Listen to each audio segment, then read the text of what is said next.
Good morning, everyone. Welcome to another great conversation. Today, I really want to welcome my good friend, a pioneer in the business of fashion. I remembered when you were one of the speakers of one of the events of the Power of the Heels, and you were the star. Everybody talked about you, so I'm really honored that you're here with us. Welcome, Nicole Shelly. Thank you, Gladys. It is such an honor. You know how much I admire and appreciate you. We've known each other forever, following each other's path and continuing to make great strides in our community. So it's just always quite blissful to share time with you. So tell us a little bit about your business and what you do. Well, about 20 years ago, as you know, I founded Nicole Shelly Models, which is a talent management firm tailored to the luxury market. And then a few years subsequent to that, we started Nicole Shelly Inc., which is the event management division of our business, also tailored to the luxury market. So very often they work in unison. Sometimes they work separately. We have clients from over 10 countries. We provide services in 10 languages. And we're just always having such a wonderful time working with our models, our clients, the community, philanthropic engagements, everything you can think of to just grow our inner and outer circle and make the lives of the people that we work with better on a daily basis. I love it. You make it sound so glamorous.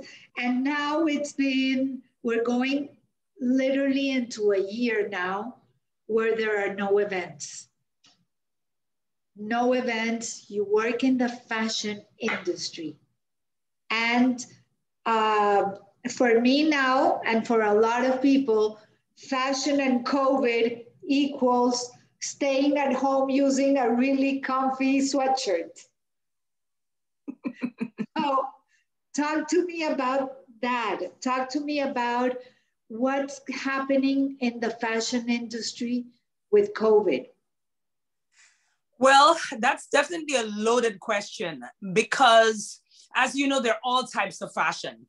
And yes, certainly the industry has taken a huge hit, but the fashion industry was already pivoting and in a stage of metamorphosis prior to COVID. You found that fashion had already been becoming more relaxed. There was the emergence of athleisure wear, urban wear, more so than ever. You have men, instead of wearing traditional, let's say a Brioni or Canali suit from head to toe, they're wearing a blazer with a pair of really amazing jeans and some tennis shoes that are super upscale, not tennis shoes that you and I probably knew like 40 years ago. Like the whole thing has become more relaxed, more comfortable, even a little bit more accessible because you have a lot of emerging designers. You have the e-commerce industry, which has detonated with Amazon and with so many even pre-worn or pre-loved, what we call consignments. What's pre-loved?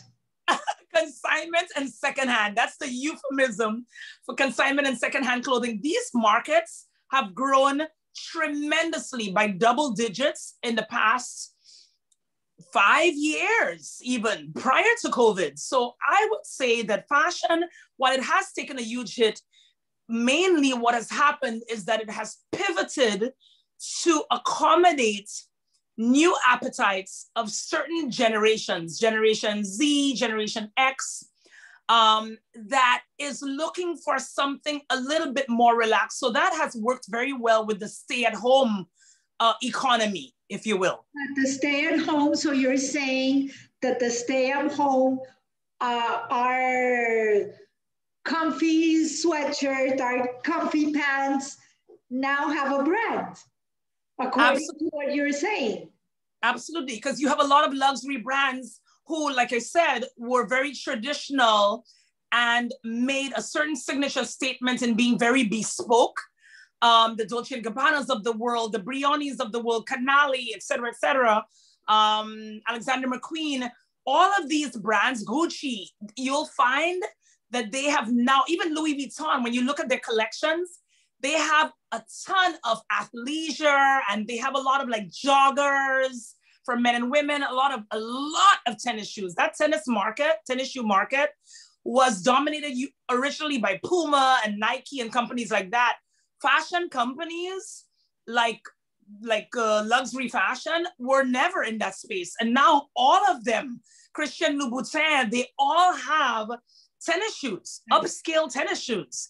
So people staying at home, while the focus might be from the waist up for like Zoom calls and things like that, there are people who still have an appetite for fashion. And yes, the landscape is a lot larger because a lot more people shop online. A lot more people are buying no-name brands, not just luxury brands, because they realize that they can get, you know, a Hugo Boss shirt for, I don't know, like a polo shirt for, let's say, 80 something to $100. But they can also get a polo shirt from Target for, I don't know, under $20.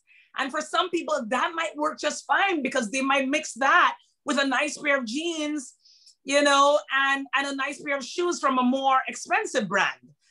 So I think every brand has had to pivot and find their space and accommodate a new audience, a new type of shopper, which in very many cases is a more urban, a younger shopper that has a different appetite than their traditional shopper. Look at Burberry. You remember you just did an event with Burberry that I attended, which was amazing. I love that brand. And our grandmother's Burberry was something entirely different to the Burberry you find today with this new Italian designer that they have. Very trendy, very colorful, very urban. And you see the lines outside of Chanel and Gucci and Burberry, and the customer looks very different from the traditional customer. It's younger and it's definitely more urban. So brands have had to pivot in order to stay alive.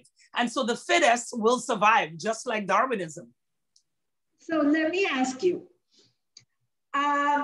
what advice would you give somebody? You were talking about waist up, Zoom meetings, everything. So what advice would you give somebody? You work with models, you work with all the luxury brands, and when you're in Zoom, what's the biggest tip that you can ask, that you can tell the people when you're in Zoom? Well, you know what? That's a great question. I personally, I'll tell you what I do. I think about the purpose of my Zoom call. Am I meeting with a client? Am I meeting with a model? Am I meeting with a celebrity? Am I meeting with their agent? I mean, there are all different types of Zoom calls that you get on, even family Zoom calls. So depending on the objective and what I'm trying to achieve and who my audience is, so to speak, on my call, I focus a lot, obviously, on my neck up or my chest up. I try to make sure that I have some kind of a jewelry piece that makes a little bit of a statement, but it's not distracting. I try to make sure I have a great blouse or a great dress. I don't often wear shoes during my Zoom calls. I make sure, obviously, my hair is on point. My makeup is appropriate for, again, the whatever the purpose is. I focus a lot on my eyes and my lips because I know that you see that a lot because on Zoom calls, you're talking, obviously, and people are focused on your face a lot. And two of the areas that are really moving, especially for me, are my eyes and my lips. So I really focus on that. Dynamic. Absolutely, absolutely. So I focus on those areas, my lips, my eyes, a little bit of jewelry, make sure my hair, like I said, is on point, and a nice blouse or a dress or something that makes me feel good. Because one thing I will say is that not because someone doesn't see the bottom half of you, it doesn't mean that what you wear won't influence the way you project and the way you act and the way you feel. All of that is connected. So you know what? If I do want to feel powerful and strategic on a Zoom call, maybe I might wear a pair of heels because that will just make me more statuesque. Okay, when I'm not wearing shoes like now, I'm kind of, more relaxed. So yeah, I think you need to know yourself, know the audience that you're speaking to on Zoom and the purpose of the Zoom call, and do something that is going to help you project and deliver your message in the most effective way, the most purposeful way. Everything you do has to have purpose, whether you're in a COVID world or not COVID world. One of the good things about COVID is that it has allowed us to do an introspective and to find greater purpose in the things we do, including the things we wear. No, and how we I get it. It's bottom line, achieving your objective. And the way you project yourself. Like, I know that when you get dressed, you put makeup, you wear jewelry, you feel different than when you just stay on your pajamas. And that has been the transition that a lot of people have had to make. But for most people, they think, oh, I'm at home, I just need to be relaxed. But as you said, it is really, really important. Is the way you feel and the way you project. So getting dressed and getting ready for a Zoom call also helps you get ready, achieve your objective. And be your best. At the end of the day, you always need to be your best, whether someone is physically in front of you or speaking to you through a screen. I believe that every day your mission should be to be better than the day prior and to be your best. Always strive towards that. And I think what you wear has a big part, plays a big part in that, including what goes into your brain in terms of feeding your brain and educating yourself and educating others. Absolutely. But it's nice to be able to be easy on the eyes as you educate others. But I was reading that there was some of the tips that professionals gave these executive women not to wear bright colors to a Zoom call. And I always wanted to ask you, why not? You know what? I don't know if I agree with that. I'm not a proponent of blanket statements because I think everything is esoteric and germane to its condition. It's relative to the situation. So someone might say not to wear bright colors. Yeah, maybe if you work for Wells Fargo, I would probably deter you or discourage you from wearing a bright color if you're on a business call for a financial institution. But because it's distracting and you're working in an industry that is very provincial and has clear cookie cutter lines. It is not a creative industry. The banking industry is not supposed to be creative. So colors are indicative of creativity.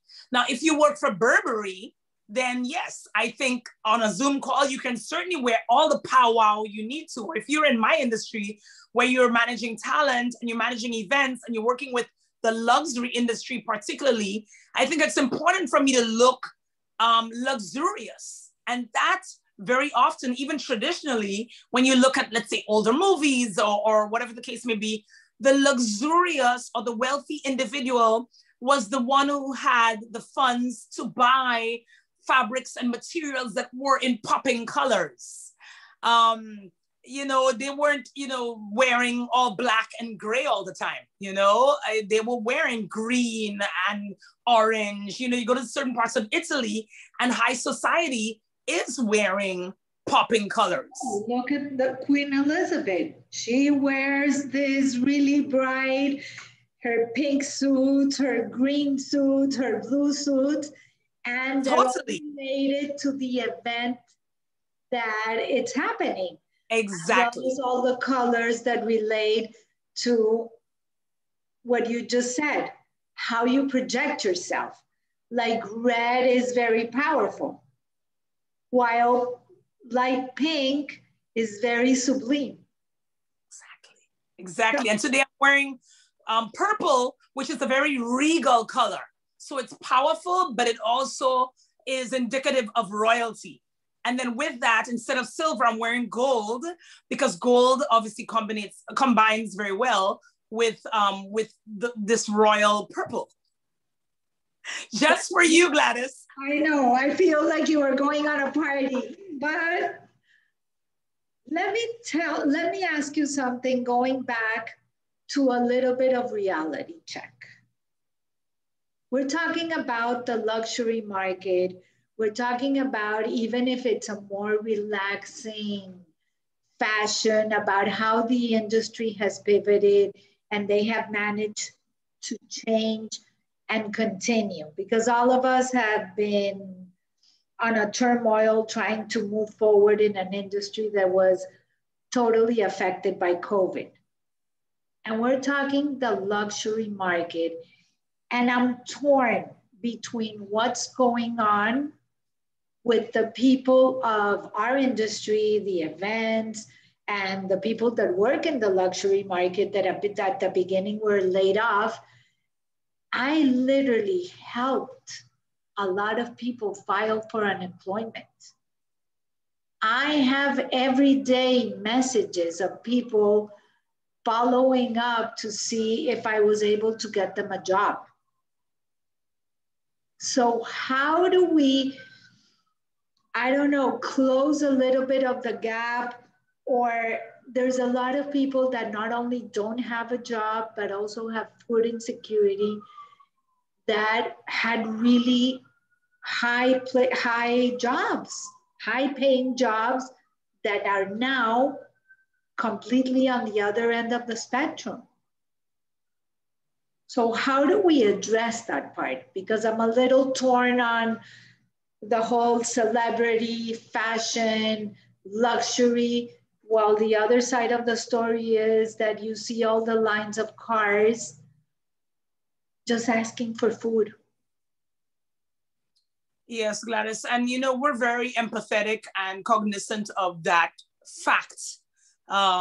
We know the numbers. And as I said, every day, the purpose is to be on the mission for growth and greatness. Let me say something about some of the brands that have been decimated and some that just had to file for bankruptcy during this time. And it kind of, it alludes to something I mentioned earlier, and that is the survival of the fittest. And that is the transition that was already taking place prior to COVID. There were businesses that already had a weaker balance sheet. And so COVID, as I said, put the nail in their coffin that they couldn't survive. Now, in the case of individuals who worked for those companies, okay? Well, actually, let me say this. You had those who were decimated because they had a weak balance sheet and they went out of business. And you had those who stayed stronger and they pivoted because they stayed stronger or became stronger because they pivoted. They partnered with new businesses like maybe ThreadUp or Poshmark to sell pre-owned clothing or whatever they had to do to pivot, to keep their employees, to reduce the number of laid-off employees, to find a way to survive. The stronger companies band together in some cases, and they found new ways. Now, the same roadmap, the same formula can be used for individuals who've been laid off from these exact companies. I believe, it is my philosophy, that in every adverse situation in life, it is a moment for introspective. It is a moment for you to find newness. It is a moment for you to examine, which is what introspective means. Examine yourself and your path, your previous path and your current path and your future path. How is it that you were able to be laid off from a business? Is it just because of COVID? Is it because of the nature of that business? Is it you? Could you be doing something else that is more along the lines of your purpose in life, your true path? This is a moment of truth where people get to figure out. And yes, granted, I understand that, sometimes you don't have time. Like somebody told me once, who's going to pay my bills while I'm doing the introspective? You know what I mean? Who's going to take care of my bills? That's the reality, that you don't have time necessarily when your children need to be fed. And maybe you don't have a husband, so you have one income. There are a lot of situations that are dire, where people may feel, you know what, this may sound good, but I need to eat today, okay? So I think the sooner we figure out what our true path is, and it doesn't take long, you don't need months to figure out your path. You need a couple of days to figure out, okay, how can I find a solution? How can I grow out of this into my actual purpose so that this doesn't happen to me again? So that I find a steady, long-term situation that is aligned with me and my being and my purpose so that I can grow. My mantra is GO. It's growth and opportunity. And whenever adversity comes my way, I examine what the situation is and I figure out how can I move forward into a solution? How can I move forward into a way for me to not return to that situation?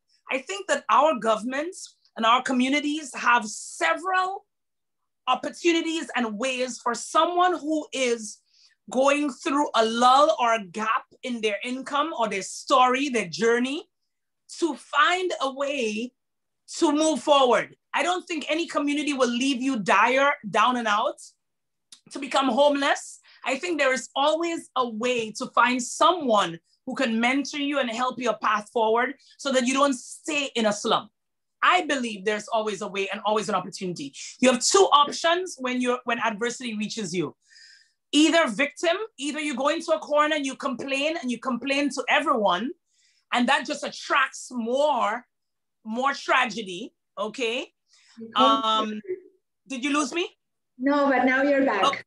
Okay, you either become a victim, you complain, you feel sorry for yourself, and you tell everybody how terrible your situation is. And then people don't want to hear, because you know most people are narcissistic. They care about themselves and what's in it for them. So people don't want to hear about your problems. You know the same old saying, oh, I'm doing great, but even if I weren't, I wouldn't tell you because... I wouldn't tell you, correct. So I think that even if your situation is dire, I think it's an opportunity for you to say, I'm doing fine, I'm in good health, I'm getting better every day, I am attracting people and circumstances and situations to help me move forward. And you will attract that and you will work towards that and you will tell people, hey, this is what I'm looking for. You get on Indeed, you go on LinkedIn, you call your friends, you tell them, instead of complaining, you say, this is what I'm looking for. Let me know if you need anything. There is always somebody somewhere in some community, at least one person who is willing to help every individual move forward. And your job is to focus on that and find that person. And that person will introduce you to another person who will introduce you to another.